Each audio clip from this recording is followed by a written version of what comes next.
ఆ దేవాది దేవుడు మనకిస్తున్నటువంటి వాగ్దానం. అదేంటి అంటే 6 బాధల్లో నుండి ఆయన నిన్ను విడిపిస్తాడు. అఫ్కోర్స్ 7 బాధలు కలిగినా కూడా ఆయన నిన్ను విడిపిస్తాడు. ఆ బాధల్లో నుండి నిన్ను విడిపిస్తాడు. సగటున ఒక మనిషికి ప్రాముఖ్యంగా 7 బాధలు ఉంటాయి పిల్లరా. ఈ 7 బాధల్లో నుండి మనం చాలా ఇబ్బంది పడతా ఉంటాం. ఈ 7 బాధల వలన మనం చాలా మరి కష్టపడతా ఉంటాం, బాధపడతా ఉంటాం, ఇబ్బంది పడతా ఉంటాం. కాబట్టి పరిశుద్ధాత్మ దేవుడు ఇంత చక్కగా మనకు రాయించాడు మనల్ని బలపరచడానికి విశ్వాసంలో.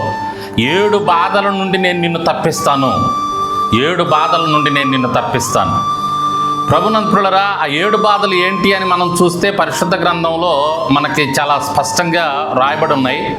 అయితే ప్రాముఖ్యంగా ఈ సమయంలో అదంతా చెప్పడానికి సమయం లేదు కాబట్టి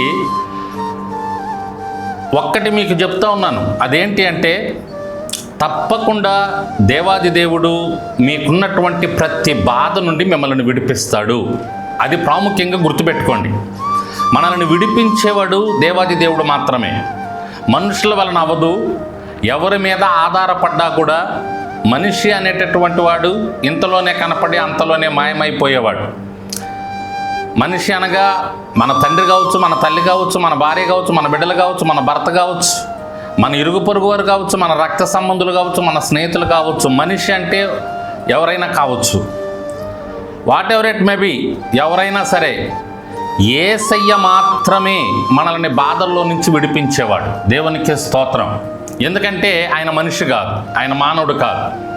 ఆయన మాట ఇచ్చి నెరవేరుస్తాడు. ఆయన వాగ్దానం ఇచ్చి నెరవేర్చగలిగినటువంటి శక్తిమంతుడు.